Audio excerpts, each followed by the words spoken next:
दोस्तों, भारतीय क्रिकेट को अगर सिनेमाई नज़रिए से देखें तो यहाँ हमें अलग अलग तरह के किरदार देखने को मिलते हैं। कुछ सचिन, द्रविड़ और वीवीएस लक्ष्मण की तरह शांत, तो कुछ गांगुली और सहवाग की तरह मनमौजी और बिल्कुल ही अलग शख्सियत वाले लोग। लेकिन कुछ साल पहले इन सबसे अलग तरह की एक शख्सियत ने भारतीय क्रिकेट का दरवाजा खटखटाया, जो अपने स्वभाव में शांति, अस्थायित्व भी रखता है और मनमौजीपन भी। ऐसी शख्सियत को मैदान पर सामने रखने वाले इस क्रिकेटर का नाम है शिखर धवन।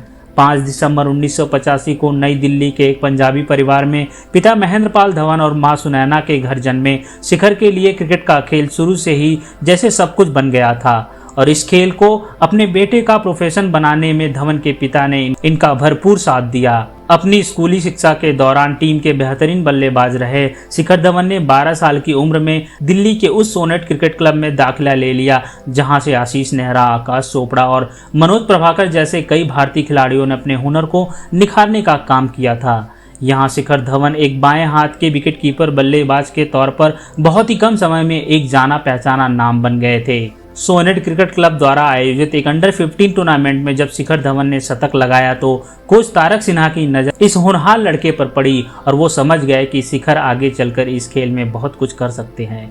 यहाँ से शिखर धवन को तारक सिन्हा की गाइडेंस में अपनी बैटिंग पर अधिक ध्यान देने का मौका मिला, जिसके चलते धवन ने विकेट कीपिंग की जिम्मेदारी को छोड़ दिया और एक अच्छे बल्लेबाज के तौर पर अपनी खामियों को सुधारने में जुट गए।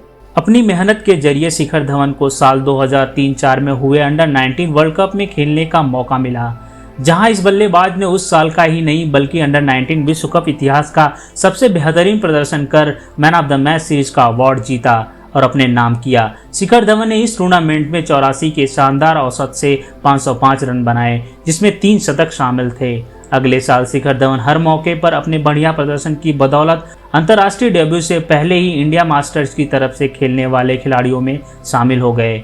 साल 2005 में सुनामी रिलीफ फंड के लिए अबू धाबी में हुए एक टूर्नामेंट में शिखर ने हिस्सा लिया, जहां इनका सामना पाकिस्तान और श्रीलंका के कई अनुभवी खिलाड़ियों से हुआ। इंडिया मास्टर्स के अलावा शिखर धवन अपने करियर में एक और ऐसे पल का हिस्सा रहे जो बहुत ही कम लोगों को नसीब हुआ है। दरअसल शिखर धवन फरवरी 2005 की चैलेंजर्स ट्रॉफी के दौरान महेंद्र सिंह धोनी के साथ सलामी बल्लेबाज के तौर पर नजर आए। उस समय शिखर धवन की उम्र मात्र 19 साल थी, तो धोनी भारतीय टीम के लिए 3 वनडे मैच खेल चुके थे। इस टूर्नामेंट के दूसरे मैच में इन दोनों बल्लेबाज ने इंडिया सीनियर्स की तरफ से खेलते हुए शतकीय पारी खेली और पहले विकेट के लिए एक कड़ी साझेदारी तय की, जिसके चलते इनकी टीम 8 विकेट से वह मैच जीतने में सफल रही। स्कूल टूर्नामेंट और अंडर 19 में शानदार प्रदर्शन के बाद धवन ने नवंबर 2004 में दिल्ली की तरफ से खेलते हुए अपने फर्स्ट क्लास करियर की शुरुआत की और अपनी टीम के लिए सबसे ज़्यादा रन बनाने वाले बल्लेबाज बनकर सामने आए।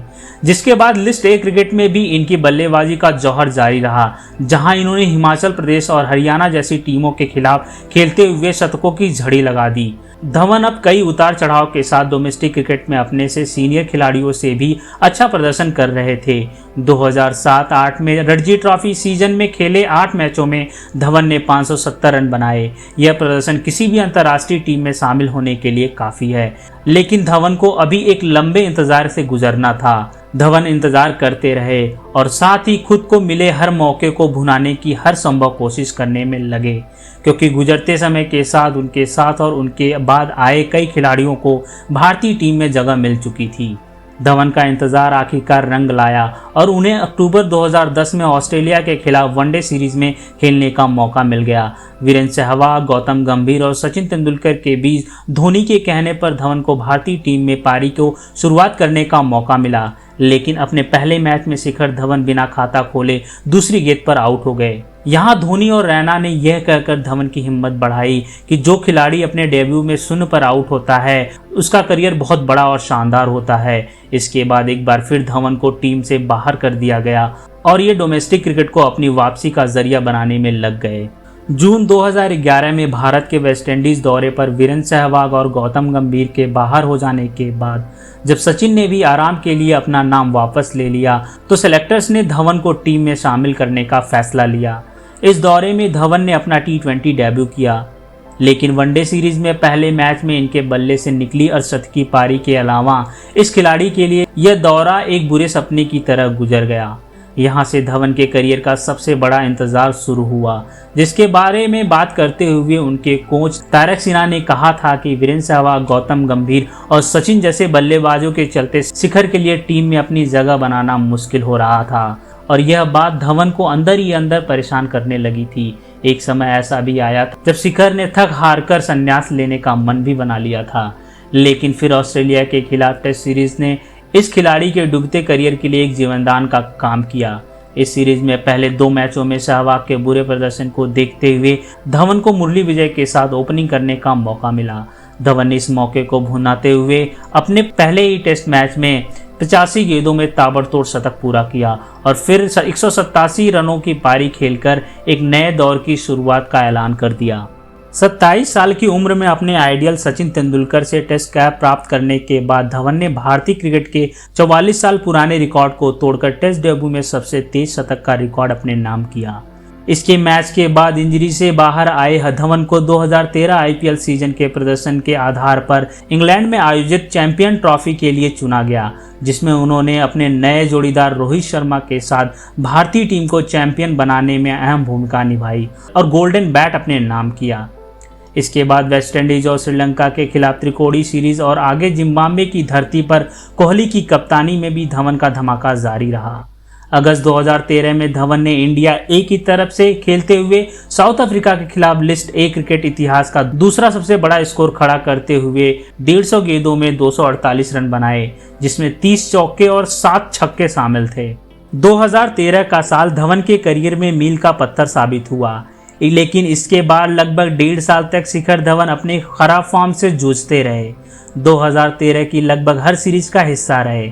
धवन अगले 1.5 सालों में टीम के लिए एक प्रश्न चिन्ह बन गए थे, लेकिन इन सब के बावजूद भी उन्हें 2015 वर्ल्ड कप के टीम में शामिल किया गया। यहाँ धवन ने पहले मैच से ही यह जाहिर कर दिया कि वो बड़े मैचों के खिलाड़ी हैं और वर्ल्ड कप जैसे टूर्नामेंट में उनके जैसा खिलाड़ी कोई नहीं है।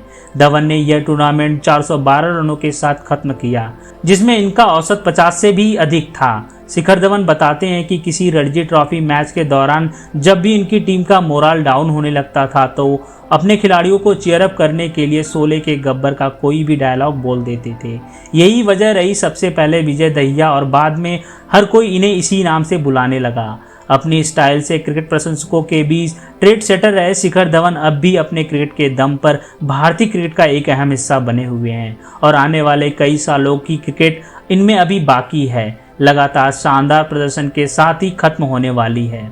दोस्तों, स्पोर्ट्स की बात चैनल शिखर धवन को उनके बेहतरीन करियर की बधाई देती है और यह आशा भी करती है कि वे अपने बल्लेबाजी से लेकर अपने सेलिब्रेशन हर तरह से अपने चाहने वालों का मनोरंजन आगे भी करते रहें। दोस्तों, आशा करता हूँ यह वीडियो आपको पसंद आई होगी। अगर यह वीडियो आपको पसंद आई है तो चैनल को सब्सक्राइब और वीडियो को लाइक शेयर जरूर करें। धन्यवाद दोस्तों। जय हिंद, जय भारत।